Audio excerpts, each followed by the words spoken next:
Hello दोस्तों, civil services fact by SR में आपका स्वागत है। दोस्तों, कल हमने आपको सेकेंड शिफ्ट के यूपी ट्रिपल एससी पीईटी में आए हुए जीएस और जीके के प्रश्नों का आंसर की दिया था। आज हम आपको पहले शिफ्ट के यूपी ट्रिपल एससी पीईटी में आए हुए जीएस और जीके के प्रश्नों का आंसर की देने जा रहे हैं। तो आइए शुरू करते हैं।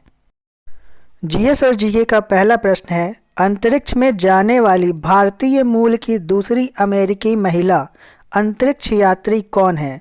तो इसका करेक्ट आंसर होगा ऑप्शन ए, सिरिसा बांदला। अगला प्रश्न है, निम्न में से कोस्टा रिका की राजधानी कौन सी है? तो आपको बता दें कि इसका करेक्ट आंसर होगा ऑप्शन डी, सान जोन्स।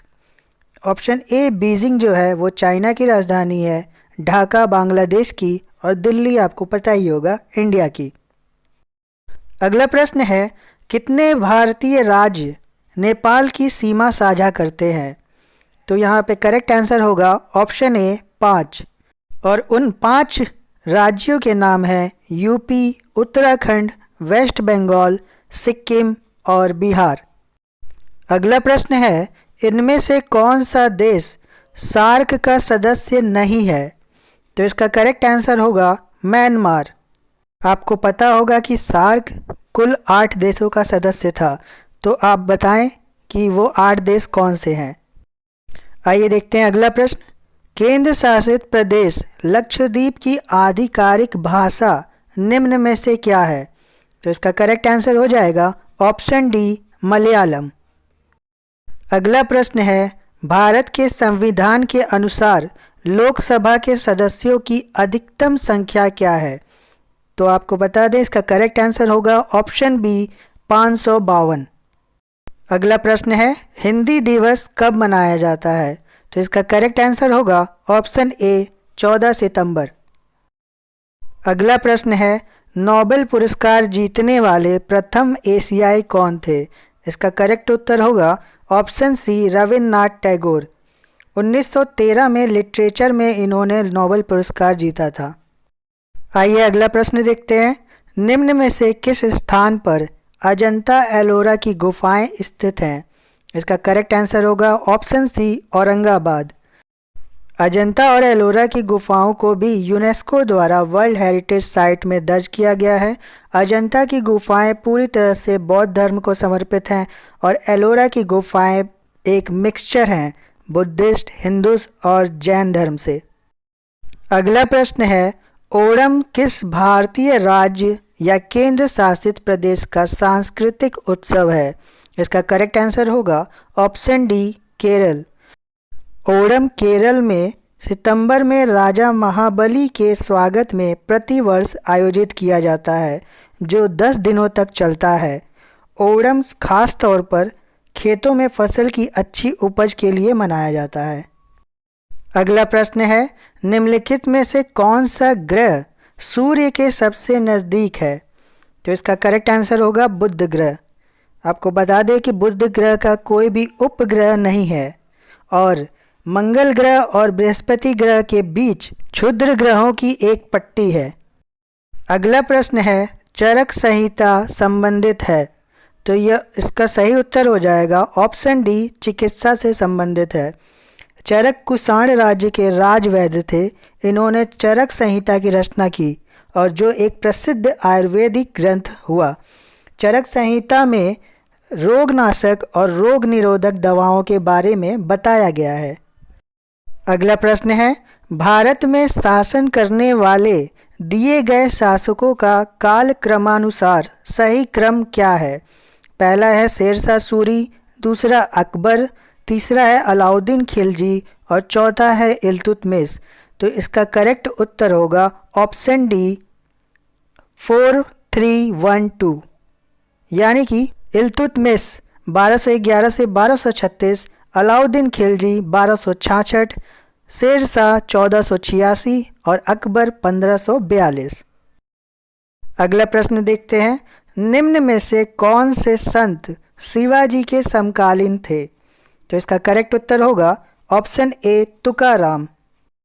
अगला प्रश्न है, बंगाल के प्रथम गवर्नर जनरल कौन थे?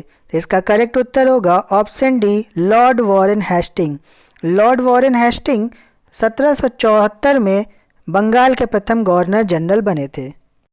अगला प्रश्न देखते हैं, निम्न में से कौन सा जोड़ा सही नहीं है? ध्यान दीजिएगा, सही नहीं पूछा है। तो ऑप्शन ए दिया हुआ है 261 BC कलिंग युद्ध, ये तो सही है।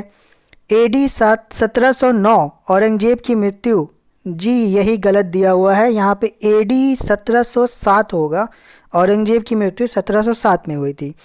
AD 622 मुस्लिम युग की शुरुआत, सही है। और AD 78 शक संवत की शुरुआत, ये भी सही दिया हुआ है। तो हम आपको बता दें, कुषाण किंग जो कनिष्क ने शक कैलेंडर की शुरुआत की थी, और कलिंग वार जो हुआ था वो ओडिशा में हुआ था और अशोक ने लड़ा था। अगला प्रश्न है, इनमें से किसे भारत के ग्रैंड ओल्ड मैन के नाम से जाना जाता है?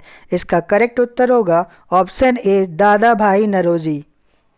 इन्होंने पहली बार प्रति व्यक्ति आय निकाला था 1867 में, और ये पहले भारतीय भी हैं जिन्होंने प्रति व्यक्ति आय निकाला था, और उस समय 20 रुपया आया था। इन्होंने poverty and un British rule in India नामक पुस्तक भी लिखी है। अगला प्रश्न देखते हैं, सन 1915 और 16 में किसके नेतृत्व में 2 होम रूल लीग शुरू हुई? तो इसका करेक्ट आंसर होगा एनी बेसेंट और लोकमान तिलक, ऑप्शन ए। तिलक ने अप्रैल 1916 में बॉम्बे प्रोविंशियल कांग्रेस जो बेलगांव में है वहाँ पे शुरू किया था, और एनी बेसेंट ने सितंबर 1916 में अडयार मद्रास से शुरू किया था। अगला प्रश्न है, करो या मरो का नारा किसने दिया? तो इसका करेक्ट उत्तर होगा ऑप्शन बी, महात्मा गांधी। भारत छोड़ो भाषण 8 अगस्त 1942 को भारत छोड़ो आंदोलन छेड़ते समय महात्मा गांधी द्वारा दिया गया भाषण है, और इसी भाषण में उन्होंने भारतीयों से दृढ़ निश्चय के आह्वान करते हुए करो या मरो का नारा दिया था। अगला प्रश्न है, निम्न का मिलान करें। यहाँ पे दिया है ब्रह्म समाज, तो ब्रह्म समाज राजा राम मोहन राव ने किया था। रामकृष्ण मिशन स्वामी विवेकानंद से संबंधित है। आर्य समाज दयानंद सरस्वती, और सत्य शोधक समाज हो गया ज्योतिबा राव फुले के। तो इसका करेक्ट उत्तर हो जाएगा ऑप्शन सी। अगला प्रश्न है, राजस्थान में खेतड़ी परियोजना किसके उत्पादन के लिए प्रसिद्ध है? तो इसका करेक्ट उत्तर होगा ऑप्शन सी, तांबा। अगला प्रश्न है, जब सुभाष चंद्र बोस ने भारतीय राष्ट्रीय कांग्रेस के अध्यक्ष पद से इस्तीफा दिया था तो इस पद का प्रस्ताव किसे दिया गया था? तो इसका करेक्ट उत्तर होगा option C, doctor Rajendra Prasad. और आपको बता दें कि 1939 में ही सुभाष चंद्र बोस ने इस पद से इस्तीफा दिया और ऑल इंडिया फॉरवर्ड ब्लॉक की स्थापना की। अगला प्रश्न है, सलाल बिजली परियोजना किस नदी पर स्थित है? तो ये होगा ऑप्शन सी, चिनाब नदी पर। अगला प्रश्न है, वसंत विषुव होता है तो ये कब होता है? ऑप्शन ए, 21 मार्च को। चलिए आप लोग बताइए 23 सितंबर को क्या होता है? अगला प्रश्न है, काजीरंगा राष्ट्रीय उद्यान स्थित है तो ये होगा असम, ऑप्शन डी। और मानस राष्ट्रीय उद्यान भी असम में है, और काजीरंगा नेशनल पार्क जो है ये एक सींग वाले गेंडे के लिए प्रसिद्ध है। अगला प्रश्न है, निम्नलिखित में से कौन सी हिमालयी नदी तंत्र की नदियां हैं? तो इसमें हो जाएगा ऑप्शन नंबर डी, गंगा और ब्रह्मपुत्र। कावेरी जो है वो साउथ की है, और गोदावरी जो है वो पठारी क्षेत्र की है। सिर्फ गंगा और ब्रह्मपुत्र जो है वो हिमालयी नदी तंत्र है। अगला प्रश्न है, बैंक दर का अर्थ क्या है? तो इसका करेक्ट ऑप्शन होगा ऑप्शन नंबर बी, देश के केंद्रीय बैंक द्वारा ली जाने वाली आधिकारिक ब्याज दर।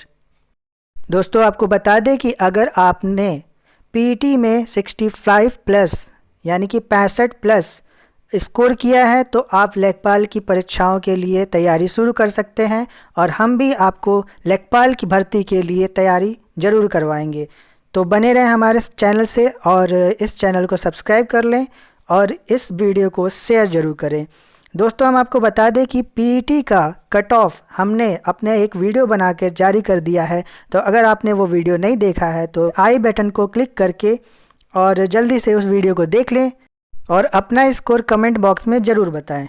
तो आइए देखते हैं अगला प्रश्न। यदि आरबीआई नगद कोषानुपात को घटा दे तो साख सर्जन पर क्या असर होगा? तो इसका करेक्ट आंसर होगा ऑप्शन सी, बढ़ जाएगी। अगला प्रश्न है, इनमें से किस प्रकार की अर्थव्यवस्था में संसाधनों पर निजी अधिकार होते हैं और आर्थिक गतिविधियों का मुख्य उद्देश्य लाभ अर्जित करना होता है? तो इसका करेक्ट ऑप्शन हो जाएगा ऑप्शन नंबर ए, पूंजीवाद। अगला प्रश्न है, 100 रुपये का नोट किसके द्वारा हस्ताक्षरित होता है? तो इसका करेक्ट ऑप्शन हो जाएगा option number A, RBI governor द्वारा। अगला प्रश्न है, फेमा FEMA का पूर्ण रूप क्या है? तो इसका करेक्ट ऑप्शन हो जाएगा option number D, foreign exchange management act. आपको बता दें कि यह 1999 में बनाया गया था और ये विदेशी व्यापार तथा भुगतानों को आसान करता है और विदेशी मुद्रा बाजार का अनुरक्षण और संवर्धन करता है। अगला प्रश्न है, भारत के संविधान में जन स्वास्थ्य एवं स्वच्छता किसमें शामिल है? तो इसका करेक्ट उत्तर होगा राज्य सूची में। दोस्तों अगर आपने कल वाला वीडियो नहीं देखा है तो उसे प्लीज़ देख लें, उसमें मैंने आपको राज्य सूची, संघ सूची और संवर्ती सूची के बारे में जानकारी दी है। अगला प्रश्न है, भारत में पंचायती राज व्यवस्था इसके अंतर्गत रखी गई है? तो इसका करेक्ट आंसर होगा ऑप्शन सी, राज्य नीति के निर्देशक तत्व। आपको बता दें कि DPSP पंचायती राज 73वें संशोधन 1992 में हुआ था। अगला प्रश्न है, ठोस चालक में धारावाहक होते हैं? इसका करेक्ट आंसर हो जाएगा ऑप्शन सी, मुक्त इलेक्ट्रॉन। अगला प्रश्न है, शिक्षा का अधिकार एक मौलिक अधिकार है जो कि संबंधित है, तो कौन से अनुच्छेद से संबंधित है? इसका करेक्ट आंसर होगा ऑप्शन ए, अनुच्छेद 21A से। अनुच्छेद 29 अल्पसंख्यकों की भाषा, लिपि और संस्कृति के संरक्षण से संबंधित है और अनुच्छेद 30 धार्मिक या भाषाई अल्पसंख्यकों को कई अधिकार देता है। अनुच्छेद 19 की बात करें तो बोलने और अभिव्यक्ति की स्वतंत्रता से जुड़ा है। अगला प्रश्न है, निम्न में से किसने संविधान सभा में उद्देश्य प्रस्ताव रखा? तो इसका करेक्ट आंसर होगा ऑप्शन ए, जवाहरलाल नेहरू ने। 13 दिसंबर 1946 को जवाहरलाल नेहरू ने संविधान सभा के सामने उद्देश्य प्रस्ताव पेश किया था। अगला प्रश्न है, भारतीय संविधान के किस अनुच्छेद में अल्पसंख्यकों की हित निहित है? तो इसका करेक्ट आंसर होगा अनुच्छेद 29, जो मैं आपको पहले भी बता चुका हूँ। अगला प्रश्न है, संतरे में बहुतायत में होता है तो कौन सा विटामिन होता है? ऑप्शन ए, विटामिन सी होता है और विटामिन सी की कमी से स्कर्वी रोग होता है। अगला प्रश्न देखते हैं, प्रकाश वर्ष किसके मापन की इकाई है? तो इसका करेक्ट आंसर होगा ऑप्शन सी, एक वर्ष में निर्वात में प्रकाश द्वारा चली गई दूरी। दोस्तों अगला प्रश्न है, ब्लीचिंग पाउडर का रासायनिक नाम यह भी है, तो ब्लीचिंग पाउडर को और क्या कहते हैं? इसका रासायनिक नाम है calcium oxychloride, option number D, CaOCl2। तो दोस्तों हम लोग आ गए हैं अपने आखिरी प्रश्न पर, तो आइए देख लेते हैं इसको भी। प्रश्न है, 18 कैरेट सोने में खरे सोने का प्रतिशत है? तो आपको बता दें इसका करेक्ट आंसर होगा ऑप्शन नंबर डी, 75%। तो दोस्तों UPSSC PET में आए हुए GS/GK के प्रश्नों का आंसर की हमने आपको दोनों ही शिफ्ट का दे दिया है, तो आप अपना स्कोर कमेंट बॉक्स में ज़रूर बताएं। और इस चैनल को अगर आपने सब्सक्राइब नहीं किया है तो प्लीज़ सब्सक्राइब कर लें और इस वीडियो को शेयर करें और लाइक ज़रूर करें।